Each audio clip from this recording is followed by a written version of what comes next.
del Congreso Internacional de Diabetes y Tiroides. El día de hoy vamos a tener lo que es la presentación del tema sobre las pruebas tiroides a cargo de la doctora Lisbeth Ruilova González. La doctora es graduada en Escuela de Medicina y Cirugía de la Universidad de Cuenca, especialista en medicina interna por la misma Universidad de Cuenca, especialista en endocrinología del Instituto Nacional de Ciencias Médicas y Nutrición, Salvador Subirán, UNAM, México.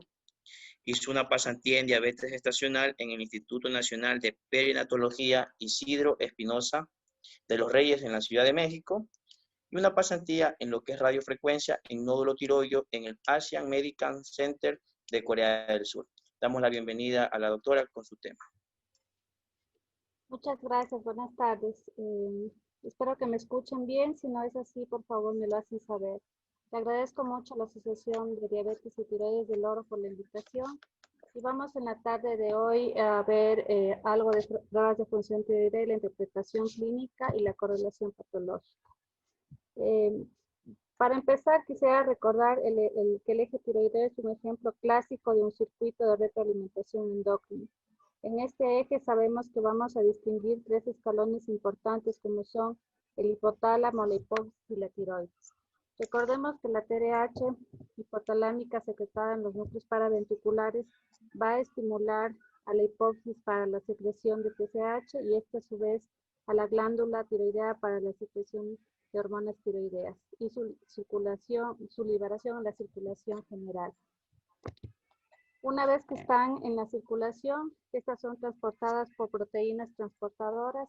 En la mayoría de los casos son transportadas por TBG y van a ir a actuar en los diferentes órganos diana como corazón, cerebro, riñones, músculo a nivel cardíaco, por la mayor conversión de T4 a T3 a nivel periférico y a su vez la penetración de T3, que es la hormona activa, a nivel nuclear en los diferentes órganos diana. Sabemos que dentro de las pruebas diagnósticas, el claro ejemplo que habíamos mencionado de retroalimentación positiva o negativa nos va a dar los diferentes contextos tanto de pruebas para hipotiroidismo e hipertiroidismo. Los valores de laboratorio que son considerados normales y que se han establecido en diferentes poblaciones van a variar también de acuerdo al ensayo utilizado en cada laboratorio. Y el ejemplo clásico que tenemos de retroalimentación negativa es en el hipotiroidismo, en el cual la disminución de las hormonas tiroideas periféricas como T4, T3 va a estimular a la producción de TSH a nivel hipofisiario. Tenemos que conocer que la T3 es una hormona biológicamente activa y tiene mayor actividad más rápida, es decir, actúa y permanece durante 1 a 3 días aproximadamente, mientras que la latencia de T4 es más prolongada, aproximadamente de 6 días, y su actividad puede permanecer entre 6 semanas y 2 meses. Es por ello que nosotros solemos pedir pruebas de función tiroidea a los 2 meses de haber hecho cualquier cambio en la terapia. Si nosotros hacemos la evaluación de un perfil tiroideo, tenemos que saber que es la fotografía de un momento hormonal específico en una situación específica de un paciente. Es decir, que no únicamente tenemos que considerar la prueba de laboratorio, sino tenemos que evaluar al paciente junto con la prueba y valorar varios factores como el tipo de ensayo, factores inherentes a la muestra o inherentes al paciente. ¿Qué quiere decir esto? Vamos primero a ver con TSH. La mayoría de los ensayos utilizados actualmente para TSH van a tener la ventaja que van a detectar límites entre 0.1 y 0.02 miliunidades. Sabemos que la secreción es pulsátil y tiene un ritmo circadiano y los pulsos de secreción importante van a ocurrir entre las 10 de la noche y 4 de la mañana. Habíamos mencionado que en algunos estudios poblacionales los niveles medios considerados como normales son entre 0.4 y 4.5. La forma de pedir TSH debería ser con un ayuno de 8 a 12 horas y preferentemente en la mañana debido al ritmo circadiano que habíamos comentado. Sin embargo, si nosotros queremos hacer un diagnóstico topográfico, dividirlo en hipotiroidismo central versus de origen tiroideo, no tiene mucha utilidad si es que consideramos que pueden haber otras interferencias metodológicas. Cuando nosotros sospechamos que de pronto un perfil tiroideo no está correcto o que hay alguna interferencia metodológica. Primero, que hay una discordancia entre el patrón bioquímico y el cuadro clínico. Es decir, que nosotros tenemos una prueba de laboratorio, pero el cuadro clínico del paciente es otro. Cuando estas variaciones son generalmente ocurren entre TSH y T4, o sea, no hay una concordancia entre lo que nosotros esperamos y lo que viene del laboratorio. Y cuando, por ejemplo, estamos en un seguimiento de un paciente y vemos cambios notables en el patrón bioquímico y no hay variaciones en el cuadro clínico en el tratamiento, tenemos que sospechar que puede haber alguna interferencia en el tratamiento. Perdón. Las interferencias que pueden ser ligadas a los inmunoanálisis de TSH son varias. Vamos a analizar superficialmente algunas, como por ejemplo el factor reumatoideo. Pacientes con artritis reumatoidea que tienen elevación del factor reumatoideo pueden unirse estos anticuerpos del reactivo, especialmente en los métodos inmunométricos como los de TSH actualmente, y dan lugar a resultados ligeramente elevados. Es decir, que si tenemos un valor elevado de TSH y que no, de pronto no cuadra con lo que nosotros pensamos clínicamente, podemos pensar que tiene un paciente artritis reumatoidea y actividad de la enfermedad, de pronto que esto es un factor que está interfiriendo en la medición del ensayo. Los anticuerpos heterofílicos, que son anticuerpos humanos contra inmunoglobulinas de otras especies, van a producir también interferencias método-específicas y están dirigidas frente al animal del cual procede el anticuerpo. Esto nos va a dar también lugar a resultados falsamente elevados, lo más frecuente. En algunas ocasiones puede dar valores de TSH disminuidos, sin embargo, esta alteración no es tan frecuente en la presencia de anticuerpos heterofílicos. Macro TSH tiene una prevalencia baja. Sin embargo, debemos saber que se trata de un complejo formado por la unión de TSH y inmunoglobulina. La presencia de este puede dar lugar a resultados falsamente elevados, dependiendo de los anticuerpos utilizados. Una forma simple de identificar esta interferencia, si nosotros sospechamos que esta es una macro TSH, y esto puede suceder si tenemos un paciente que estamos continuamente dando tratamiento y tenemos valores de T4 libre normal y niveles de TSH muy elevados del paciente tiroideo.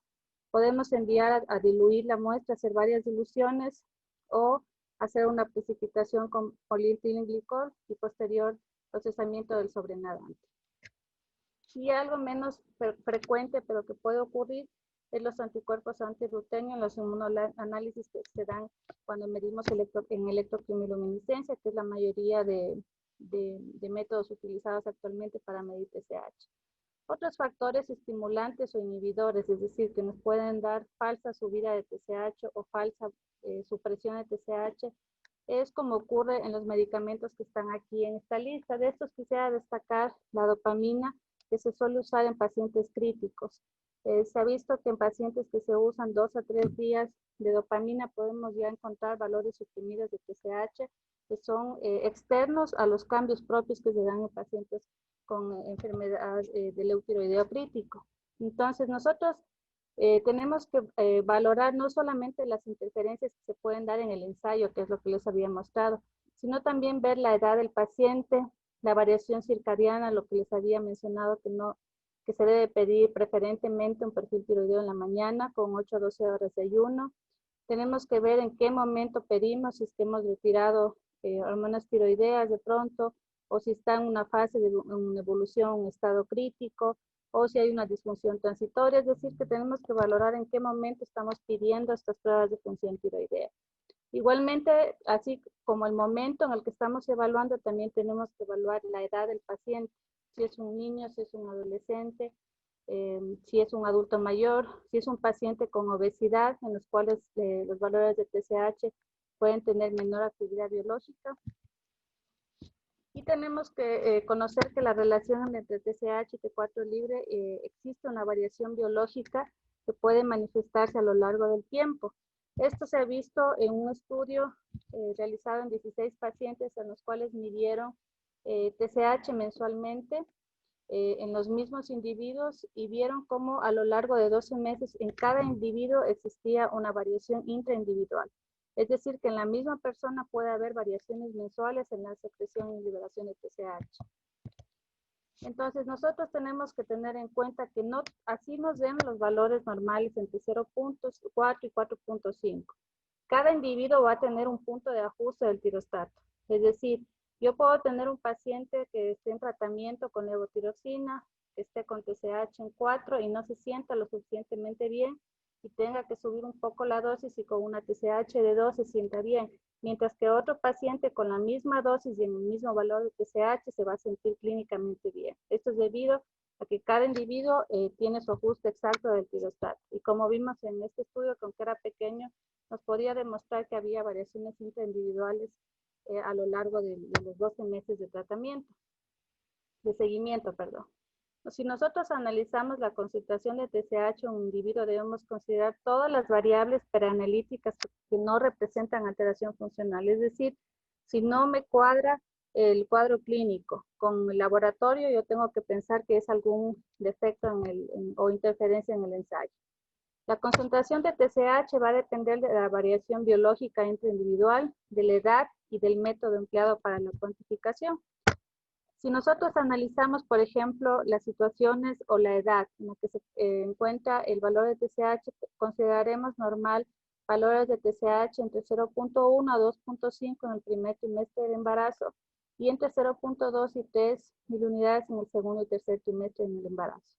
En la edad, en cuanto a la edad, tenemos que adultos mayores de 70 a 80 años, podemos considerar valores normales entre 6 o 7, y particularmente si estos pacientes tienen factores de riesgo cardiovascular, arritmias o fracturas osteoporóticas. Asimismo, se ha observado que en niños obesos los valores de TSH se encuentran más incrementados que en los niños de la misma edad y que fueron utilizados como controles. Y se ha visto que la pérdida de peso va a inducir una disminución significativa en los niveles de TSH y T3. Quizás esto se ha observado debido a que en los pacientes obesos hay mayor producción de leptina en el tejido adiposo y esto va a estimular a TRH y esta a su vez a la secreción de TSH que habíamos dicho que es biológicamente inactiva. Y esto también se ha observado en pacientes adultos en los cuales en obesidad mórbida se encontró valores de TSH discretamente más elevados que en otros pacientes eutiroideos normopesos o los normopesos controles con hipotiroidismo subclínico. Se vio que en esta población de pacientes los valores de TSH estaban incrementados, pero la autoinmunidad tiroidea, es decir, en estos pacientes no se han encontrado gran cantidad de anticuerpos antitiroideos, por lo cual puede ser que muchos pacientes con obesidad que estén con TSH elevada estén incorrectamente tratados, es decir, es cuestionable dar tratamiento a un paciente que no tenga anticuerpos antitiroideos presentes y valores de TSH entre 6 o 7. También veíamos que en los pacientes en estado crítico puede haber cambios en los valores de TSH. Es decir, la TSH puede volverse transitoriamente subnormal en la fase aguda del paciente crítico y luego cuando empieza a recuperarse, elevarse progresivamente. Sin embargo, nosotros tenemos un punto de corte en cuanto a los valores de TSH, a cuánto se podría incrementar en un paciente en recuperación en estado crítico. Vemos que valores pueden estarse entre 0.05 hasta 10. Si nosotros tenemos un paciente con una TSH más de 20, pensaríamos que ya no se trata de una recuperación de un eutiroideo enfermo, sino un verdadero hipotiroidismo. Cuando nosotros medimos T4, tenemos que también considerar que hay varios factores que nos pueden dar incongruencias en el perfil tiroideo. Es decir, que sabemos lo que le hemos dicho anteriormente, que la T4 está transportada en su mayor cantidad por la proteína TBG. Entonces podemos encontrar a veces valores de TSH normal con T4 aumentada o baja de acuerdo a la concentración de TBG. Esto en relación a la T4 total. ¿Qué condiciones pueden aumentar o disminuir TBG? Aumentar pueden ser los estrógenos, es decir, la toma de anticonceptivos hormonales, el embarazo, el tamoxifeno, linfoma, síndrome de inmunodeficiencia adquirida, la enfermedad hepática aguda, y puede disminuir en caso de desnutrición, déficit congénito de TBG, en enfermedad aguda, es decir, el eutiroideo enfermo, Y esto podemos encontrar también otro patrón en cual vamos a ver TSH normal con T4 alta y en algunas ocasiones T3 normal o también T3 alta, que nosotros no nos explicaríamos por qué la TSH no se mueve. Esto vamos a verlo en pacientes que tengan hipertirocinemia disalbuminémica familiar, en pacientes que tengan anticuerpos contra T4 y T3 y que van a ser los causantes de que esté elevada la T4 o la T3. Y lo que había dicho anteriormente, que el factor reumatoideo también, aparte de elevar TSH, también puede ser un factor de interferencia que puede elevar T4. También este patrón de TSH elevada con T4 alta y T3 alta, podemos encontrarlo en la mayoría de nuestros pacientes cuando hay una discontinuidad o falta de cumplimiento en el tratamiento. Es decir, yo tengo un paciente que toma levotiroxina y viene al control y viene con la TSH, por ejemplo, 9 y con la T4 sobre el valor normal. Entonces, yo no me podría explicar por qué está así. Entonces, si yo interrogo minuciosamente, me voy a dar cuenta que el paciente toma intermitentemente el tratamiento y no lo toma bien. Y esa es la causa de que esta perfil tiroideo se encuentre así. Si no es un paciente que está siendo tratado para tratamiento por hipotiroidismo y viene con este perfil, yo podría pensar en causas un poco más, menos frecuentes, como resistencia a hormonas tiroideas o un adenoma secretorio de TSH que me puede dar este patrón. La T3 aislada, es decir, que cuando yo puedo valorar que a mí me sirva interpretar un valor de T3 aislado, sería en algunos casos específicos. Para valorar hipotiroidismo no es adecuado pedir siempre T3 debido a que en el hipotiroidismo existe un aumento en la conversión de T4 a T3 y este es el que va a mantener concentraciones normales. Es decir, yo puedo encontrar T3 normal en un hipotiroidismo y una leve disminución de T4. Entonces, en hipotiroidismo para control no siempre se solicita T3. Sin embargo, en hipertiroidismo por enfermedad de Graves, una elevada concentración de T3 puede ser un signo temprano de recurrencia. Si a un paciente le he tratado con tratamiento médico de 18 meses a 2 años, retiro la medicación para valorar recaída y solicito un perfil tiroideo en unos 3 meses, y yo puedo ver si es que hay signos de recurrencia ya con una elevación de T3. Igual puede incrementarse la T3 aisladamente en un hipertiroidismo inducido por amiodarona. También puede normalmente predeceder a la tirotoxicosis inducida por yodo en los pacientes con bocio multimodular de larga data. Y también es útil para distinguir un hipertiroidismo subclínico leve en el cual puedo tener TSH suprimida con T4 libre normal, de las toxicosis por T3, que a veces es causada por los suplementos dietéticos que contienen T3. También va a detectar la deficiencia de yodo, en el cual puedo encontrar bocio con T4 baja y T3 alta.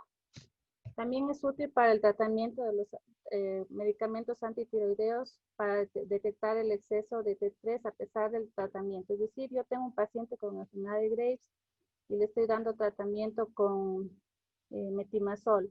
Valoro en 2 meses y veo, pues, TSH, no voy a ver variaciones porque esa no va a existir variación.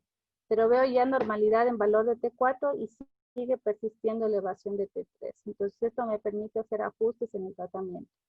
También se puede usar para recurrencia temprana de tirotoxicosis, lo que hemos dicho en la diapositiva anterior, cuando yo quiero valorar recaída. Y también en el bocio congénito debido a un defecto en la organificación de yoduro o un defecto de la síntesis de tiroglobulina. Entonces, analizando los diferentes factores que pueden interferir tanto en la presencia de valores incongruentes entre TSH y T4, yo tengo que preguntarme, ¿dónde y cómo hago la evaluación del perfil tiroideo en un individuo? Entonces, tengo que hacer una sistematización conceptual para la evaluación de las pruebas de función tiroidea. Me tengo que preguntar cómo espero las pruebas de función tiroidea en el contexto clínico de mi paciente. ¿Existe congruencias? Es decir, si pienso que está hipertiroideo, ¿cómo espero que va a salir el perfil tiroideo?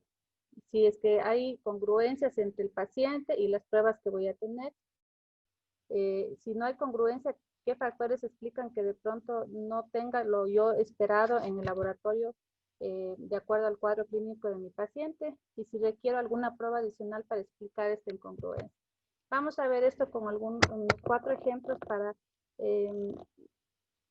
resumir todo lo que hemos hablado acerca de las interferencias y de la situación de cada paciente. Esta es una mujer de 36 años, tiene una tía y prima de rama paterna con hipotiroidismo, utilizó anticonceptivos en el 2006, tiene 3 años de cansancio y somnolencia. Vemos que tiene normopeso, pulso normal, presión arterial normal, se recalca ojos normal, tiroides, palpación normal, piel y reflejos normales. Es decir, clínicamente no tiene signos de hipotiroidismo. Aquí hay unas pruebas de función tiroidea con medición de T4 total, en el cual vemos una TSH en rangos normales con una T4 total baja. Entonces, nosotros con este perfil, ¿qué podríamos pensar? Que es un hipotiroidismo central. Si tenemos una paciente eutiroidea y sabemos que el hipotiroidismo central casi siempre va acompañado de otras deficiencias hormonales, podríamos repetir las pruebas de función tiroidea como para tener mayor seguridad diagnóstica. Lo hicimos y suspendimos anticonceptivos hormonales y valoramos con anticonceptivos y sin anticonceptivos. Vemos que los valores de T4 siguen bajos, incluso con la toma de anticonceptivos o sin anticonceptivos. Quiere decir que no está interfiriendo la toma de anticonceptivos en los valores de T4. ¿Dónde está aquí la incongruencia? Es decir, ¿cómo me puedo explicar que en este paciente tenga valores de T4 baja con TSH normal y no sea un hipotiroidismo central? ¿Podría explicarnos una baja de la concentración de TBG, que es la proteína transportadora?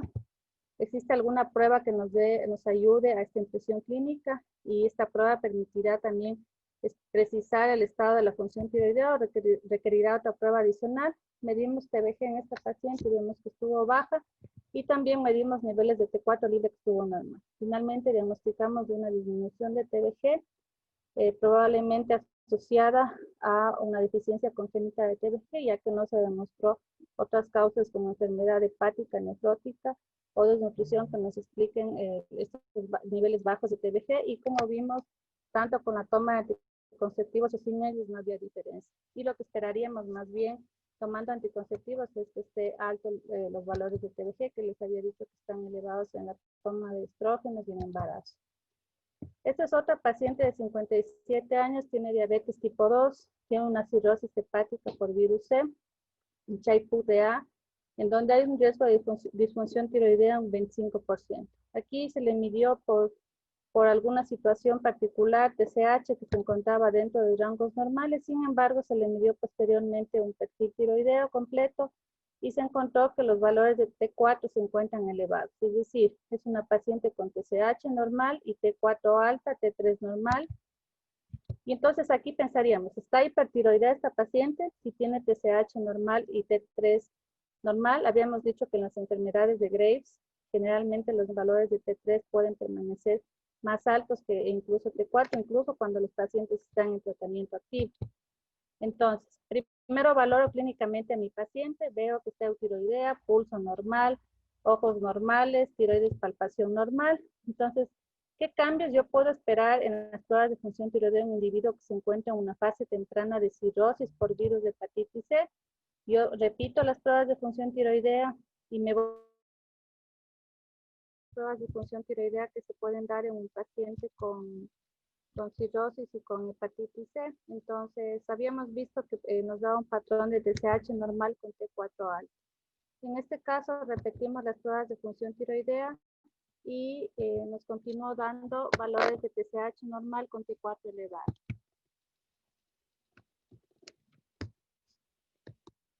Vemos aquí cómo persisten los valores de TSH normal con T4 elevada.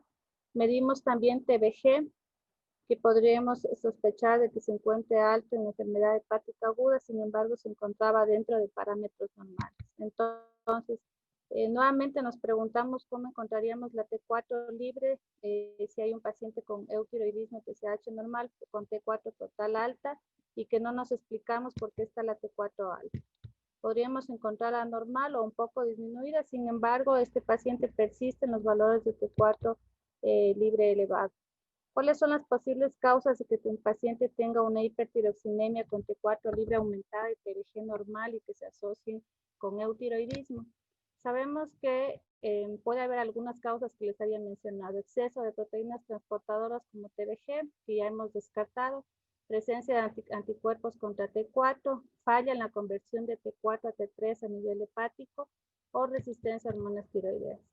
La presencia de anticuerpos pueden estar interfiriendo en la cuantificación de T4 total y la T4 libre. Hemos medido anticuerpos anti-T4 y en este caso fueron negativos. Entonces tenemos TBG normal. No tenemos anti-T4 negativo, positivo, perdón. Podríamos sospechar que hay un aumento en la conversión, en la concentración de T4 por una disminución de la conversión de T4 a T3 a nivel hepático. Esto puede suceder debido a que las desiodasas, que son las que van a permitir la transformación de T4 a T3 en los diferentes órganos blancos, son selenoproteínas. Conforme la T4 aumenta, la actividad de las desiodasas se reduce y en consecuencia se puede esperar que se empiece a incrementar los valores de T4 debido a que hay una disminución en la cantidad de desiodasas y no se convierte rápidamente a T3. Esto nosotros podemos observar en un paciente con cirrosis y en CHEPUG-DA y como vemos las concentraciones de selenio en estos pacientes con cirrosis hepática se encuentran reducidas. Al estar disminuidas las concentraciones de selenio, van a estar disminuidas las concentraciones de iodasa, por lo tanto, no se convierte la T4 a T3 y eso hace que nos dé un valor de TSH normal con una T4 libre periférica elevada. Medimos selenio, se encontraba en 106 y esa fue la causa de este perfil tiroideo. Esta es una mujer de 70 años que nos interconsulta por una visitopenia. Tenemos que tiene un primer examen con TSH normal, T4 y T3 bajas y volvemos a hacer otra medición y comprobamos este patrón. Como les había dicho, para un hipotiroidismo de origen central casi siempre va acompañado de otras deficiencias hormonales. Medimos cortisol, LH, FSH y estrógenos y vimos que los niveles de cortisol se encontraban suprimidos, así como los valores de gonadotropinas y de estrógenos, que los estrógenos estarían bien, pero las gonadotropinas para la edad de la paciente nosotros esperamos encontrar elevadas. Entonces diagnosticamos de un hipotiroidismo central, un hipogonadismo, hipogonadotropo y un hipocortisolismo. Investigando los antecedentes de la paciente descubrimos que su último parto tuvo una hemorragia muy grave, por lo cual hicimos el diagnóstico de un síndrome de Schiff, que es el responsable de este patrón tiroideo. Y un último caso es una mujer de 25 años con un trastorno depresivo mayor, un trastorno obsesivo compulsivo, tiene bajo peso, amenorrea, una estatura de 1,49, 37 kilos, un índice de masa corporal de 16. Vemos que tiene frecuencia cardíaca de 60, respiración de 16, presión arterial de 80-60. ¿Cómo esperaría en este contexto clínico encontrar un perfil tiroideo? Vemos aquí que el perfil está con una leve elevación de TSH con niveles bajos de T4 a T3. ¿Podría yo pensar que es un hipotiroidismo central? ¿Hay congruencia entre estos componentes haciendo la diferencia con el caso anterior? ¿Qué podemos ver? Esta paciente se encuentra en un proceso adaptativo por el bajo peso y ya se había descrito anteriormente que este hipotiroidismo adaptativo, en el hipotiroidismo del enfermo crítico, fue descrito inicialmente ya en pacientes con desnutrición. Es decir, en la fase crónica yo puedo encontrar valores de T4 y T3 baja con TSH discretamente elevados o normales y elevación de los valores de T3 reversa. Repito el perfil tiroideo y encuentro el mismo patrón. Aquí, ¿cuál sería la prueba adicional que permite establecer el diagnóstico? Tal vez la T3 reversa. Sin embargo, ese no tenemos en nuestro medio ni tampoco es tan fácil realizarlo en otros países, por lo cual nos tenemos que adaptar al cuadro clínico de la paciente, al contexto del que se están pidiendo las pruebas de función tiroidea y hacer un seguimiento posterior. La paciente recibió tratamiento integral, mejoró el peso, ella se percibe cada día más obesa y vemos como los valores de T3 y T4 mejoraron, así como los valores de TSH. En conclusión, podemos decir que lo más común es encontrar pacientes con el cuadro clínico de hipotiroidismo y con las pruebas típicas de hipotiroidismo como TSH alta con T4 baja o hipertiroidismo con TSH suprimido y T4 y T3 elevado. Sin embargo, existen otros patrones en el laboratorio que nos pueden confundir y nos pueden hacer pensar en varias posibilidades que pueden estar sucediendo en estos pacientes. Las más frecuentes de ellas serían el hipertiroidismo subclínico, el hipotiroidismo secundario, la intermitencia en el tratamiento con levotiroxina que nos puede dar TSH normal elevada con T4 y T3 alta, o el hipotiroidismo subclínico que nos da TSH elevadas con T4 y T3 normal. Sin embargo, aquí tenemos toda la lista de otras situaciones que nos pueden dar estos patrones y que tenemos que considerarlas en el momento que estamos evaluando un paciente. Y si nosotros tenemos duda, podemos apoyarnos en un médico especialista de nuestra confianza para que nos apoyen en la correcta interpretación de las pruebas de función tiroidea de nuestro paciente. Les agradezco mucho la invitación y nuevamente disculpas por los problemas técnicos que hubo a la mitad de la charla. Muchas gracias.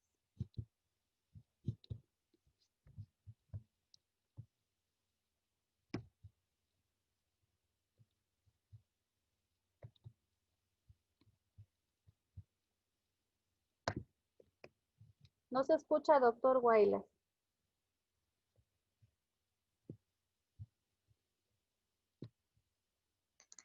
Doctora. Sí, muchas gracias. Sí. ¿Cómo está, doctora? Muchísimas gracias por su exposición. Con el tiempo tenemos 4 minutos. Quisiéramos hacerle una pregunta con respecto al tema sobre la interpretación de las pruebas tiroides. Según su experiencia, ¿cuál ha visto usted como la principal alteración a nivel del perfil hormonal tiroideo en pacientes que han presentado COVID-19, recordando las diferentes secuelas que nos deja esta enfermedad? Muchas gracias, doctor. Una pregunta muy interesante. Justamente en una última publicación en Thyroid, hay un estudio de 50 pacientes en los cuales valoraron los pacientes con COVID leve, moderado y severo. En estos hicieron una diferencia que los pacientes con severidad, es decir, aquellos que han estado en terapia intensiva y con intubación, con ventilación mecánica asistida, tenían valores de TSH mucho más suprimidos que los pacientes con COVID leve. Es decir, que no se explicaría únicamente por el eutiroideo enfermo que se suele suceder con supresión de TSH, porque entre el mismo grupo de pacientes con COVID sí hubo una diferencia estadísticamente significativa entre COVID leve y COVID severo. Es decir, ellos llegaron a la conclusión que los pacientes que tenían mayor severidad de enfermedad tenían mayor supresión en los valores de TSH. Muchísimas gracias, doctora, por su explicación. Muchas gracias. Bueno, nuevamente agradecido de parte de lo que es la Asociación de Diabetes y Tiroides del Oro por su magnífica exposición. Gracias a ustedes. Gracias.